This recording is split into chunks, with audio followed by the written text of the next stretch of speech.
इस वीडियो में बताने वाला हूँ साउथ की 3 बेहतरीन सस्पेंस थ्रिलर मूवीज़ के बारे में जो एंड तक आपका दिमाग घुमा देगी। नंबर 1 रंगाला 24 घंटाला। फिल्मी कहानी में हम विद्या को देखते हैं। भारी बारिश के कारण लाइट चली गई है। विद्या टीवी पर देखती है 3 खतरनाक अपराधी जेल से भाग गए।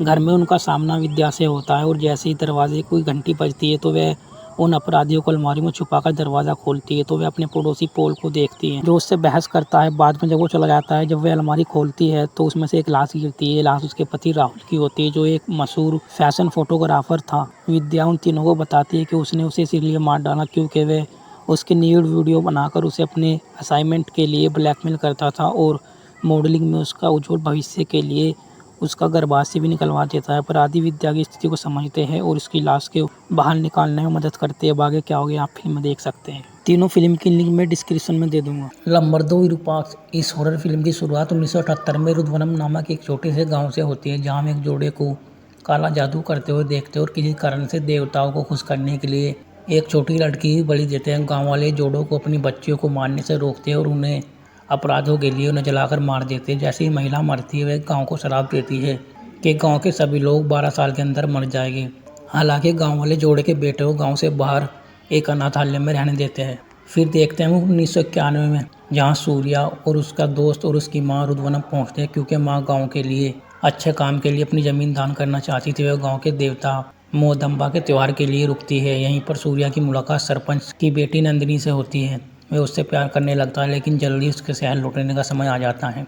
यहीं से चीज़ें गड़बड़ा जाती है। जैसे ही त्यौहार शुरू होता है एक ग्रामीण देवी के चरणों में गिर जाता है और मर जाता है। इसे एक अपशगुन के रूप में देखा जाता है और ग्रामीणों को गांव को शुद्ध करने के लिए 8 दिनों तक रुद्रवनम से बाहर जाने पर रोक लगा दी जाती है। लेकिन जल्दी अन्य मौतों का सिलसिला शुरू हो जाता है और अंत में नंदिनी प्रभावित होती है। सूर्या वह जांच करने का फैसला करता है कि क्या हो रहा है, गाँव में काला जादू कौन कर रहा है, क्या सूर्य नंदिनी को बचा पाएगा।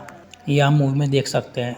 आप एक अच्छी फिल्म किसे कहेंगे? शायद ऐसी फिल्म जिसे देखने के बाद वो फिल्म आपके ऊपर अपना प्रभाव छोड़ दे। बॉलीवुड में अक्सर फिल्मों की कहानियां एक ही घिसी पिटी लाइन पर चलती है। नया विषय, नए विचार प्रयोग करने में बॉलीवुड हमेशा से पीछे रहा है। मगर साउथ इंडस्ट्री को देखा जाए तो वहाँ नए नए विषयों पर, विचारों पर फिल्म बनने का चलन चल रहा है। कुछ वर्षों से साउथ की फिल्में बॉलीवुड की फिल्मों से ज़्यादा बिजनेस कर रही है। कहानी की शुरुआत फिल्म में एक रहस्यमय व्यक्ति केशव चंद का प्रवेश से होती है जो प्रकृति की सुंदरता और गांव का आनंद का अनुभव लेने के लिए अलग अलग गांव में घूमता है नहीं, और उसके पास धन की कोई कमी नहीं है और जो भी धन उसने कमाया है उसे खूब खर्च कर रहा है। केशव घूमता हुआ मुथन्ना के घर की तरफ जाता है और उससे पानी मांगता है। जब मुथन्ना का परिवार उसे घर बुलाता है लेकिन कुछ देर बाद केशव दूसरे गांव दूर होने और थका होने के कारण मुथन्ना के परिवार में एक रात रुकने को कहता है। मुथन्ना का परिवार अपनी बातचीत के बाद उसे एक रात रुकने की सहमति दे देते हैं। बाद में मनलवी केशव के पास बहुत रुपए गहने दे के देती है और अंत में कुछ ऐसा होता है जो आपने सोचा भी नहीं होगा।